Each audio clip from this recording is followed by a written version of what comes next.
नमस्कार. मी जाणता महाराष्ट्र न्यूजचा मुख्य संपादक प्रवीण चंदनशिवे. आज आपण वडगाव येथे बाबूराव चंदनशिवे यांच्या शेतामध्ये आलेलो आहे. काही दिवसापासून त्यांना एक अनोळखी व्यक्ती त्रास देत आहे.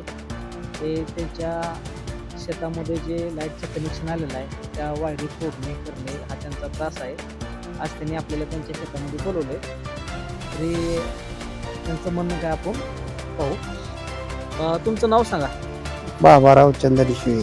काय त्रास होतो तुम्हाला? वायर तोडते ती, बोर्ड फोडते ती, हा अजून? धानाची बी नुकसान करते ती. हा आता ही भिजवून पेरायचं होतं तर ही पेरू दिलं नाही, भिजवू दिलं नाही तर पेरतंय कसं, ही बी नुकसान झाली आपली. पोलीस स्टेशन मध्ये तुम्ही एनसीआर केलेला, तुमच्या हातामध्ये एनसीआर आहे, हाय पण पुराव्याच्या अभावी कुणाचं नाव तुम्ही त्याच्यावरती ठोस अशी कारवाई होऊ शकली नाही. होय. परंतु ह्याच्या पुढं जर असं काही होत असेल तर तुम्ही काय सांगू शकता?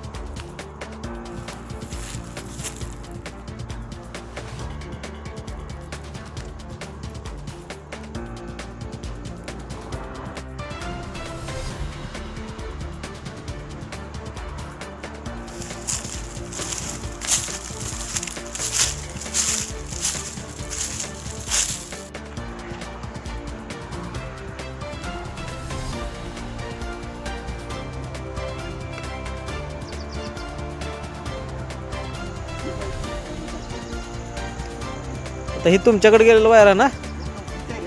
बरं बरं.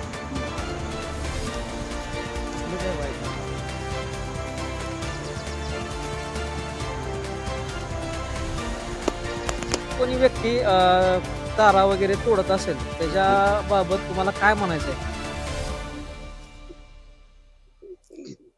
आपला जे तारला हात लावला तर त्याचा जिम्मा आपण घेणार नाही.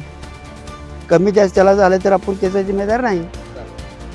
त्यांचं म्हणणं असं आहे की जो कोणी व्यक्ती यांच्या पाठीमागे तारा वगैरे तोडतोय, कारण त्या तारेमध्ये इलेक्ट्रिक करंट असतो, जर भविष्यामध्ये त्या व्यक्तीचं जर अनावधानाने काही झालं, करंट लागून वगैरे, तर त्याला बाबूराव चंदनशिवे जबाबदार नाही.